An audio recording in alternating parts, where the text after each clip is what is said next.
there, you're welcome to today's edition of Editorials Broadcast from Canada. My name is Sandra Asante. Today we'll be looking at quite some sad stories in Tigray.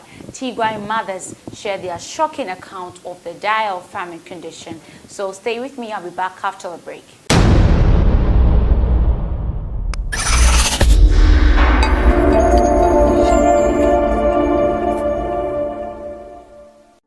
You're welcome back from the break. 18-month-old Hafton Haley is too weak to cry. All the boy, weighing 3 kilograms, can do is sigh in pain. His mother, malnourished herself, has no milk to breastfeed him. Where they came from in Aragure, a village east of Mekelle, the capital of Ethiopia, and battled Tigray region, the need for food is desperate. 1 month old, everything ran out. Hafton's mother, Germanesh Malice, told Al Jazeera. More than 10 months into the conflict, the famine-like conditions, which up until now, early July, were limited to rural areas of Tigray, have now reached the outskirts of Mekelle. It became normal to spend 4 days eating nothing, said Germanesh, who, like others, tried to survive by eating sprangly whatever crops her relatives from Mekelle could donate. I waited for 2 weeks in the village, hoping someone would help, she added, but no one was able to help. Everyone was like us. Worried about her son's well-being, Germanesh on September 11th embarked on foot from Aragwari to bring Hafton to Tigray flagship Adia Referral Hospital in Mekelle. My relatives told me to stay in the village, that there is nothing the hospital can do, said Germanesh, but watching my boy getting weaker each day, I could not sit and wait until he dies in my hands. This is quite sad. But during the past 2 months, the main hospital in Mekelle has received 60 children with severe acute malnourishment. Of those 60 children, 6 have died, according to Dr. Abhan Gabri Zeba, a pediatrician supervising the treatment of malnourished children at Aya Referral Hospital. So while aid corridors and telecommunications remain shut, Tigray's bank have also been cut off from the federal system. This means that it is impossible to send remittances into the region where cash is running out.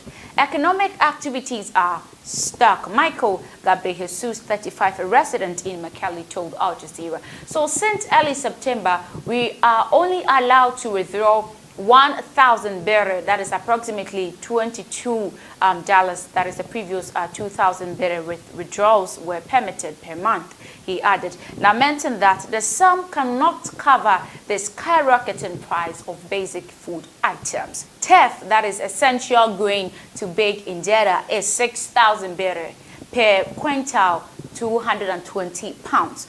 Cooking oil is 700, that is $15. And that is if you are lucky to get it in the market. Essential vegetables like tomatoes and onion are 100 birr, that is $2.17 per kilo. The crisis is driving residents to beg for food, including those living in Woknesh, Wadi, who were better off a few months ago. The 25-year-old mother of 2 said she was ashamed she had to go from house to house, knocking on strangers' doors to ask for a loaf of bread or a small portion of injera. I am used to spending 2 days eating nothing, but my children cannot spend more than a day.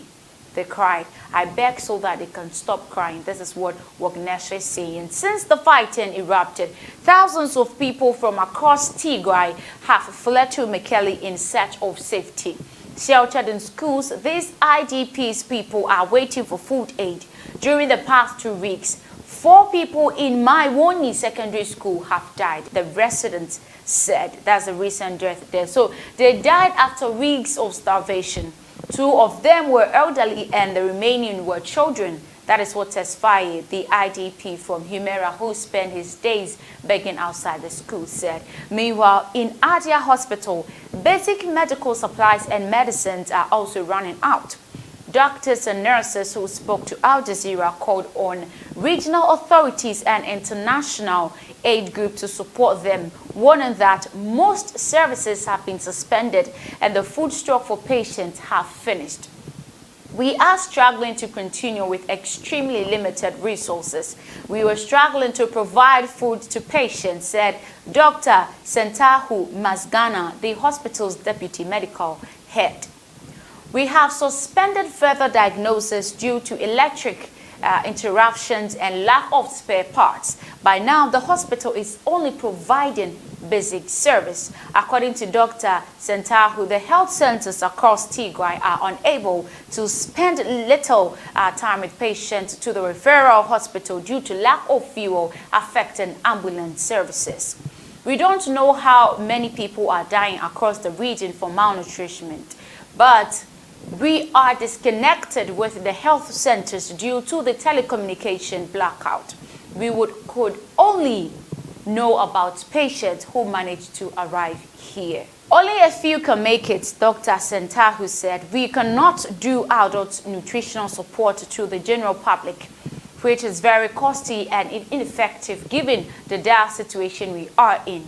Inside the hospital, another 13-year-old man, Gabriel Tesfi, cries relentlessly. Doctors weigh him for 4 kilograms, that is 8.8 pounds, when he was brought to the August 2020.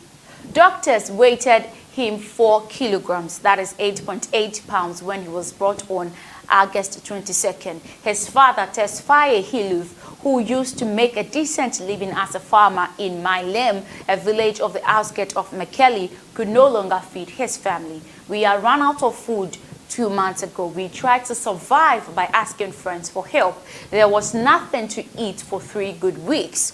I could not afford to buy milk for my son when the mother failed to breastfeed him. He cries non-stop, Tesfaye said. This is super sad. But listening to his cries, there are days when I contemplate killing myself. With medical supplies running out, Dr. Abha, the pediatrician looking after malnourished children, feels the worst is yet to come. The stock of the therapeutic milk will run out in 3 weeks, given there are no new cases, Dr. Abra said. That means we will suspend the treatment. The stock of the therapeutic milk will run out in 3 weeks, given there is no new cases, Dr. Abra said. That means we will suspend the treatment after 3 weeks. From now, Haftom and Gabrinaya are still getting the therapeutic milk. This is so sad, but this is where I end today's editorials. My name is Sandra Asante. Thanks for watching. You should have an amazing weekend.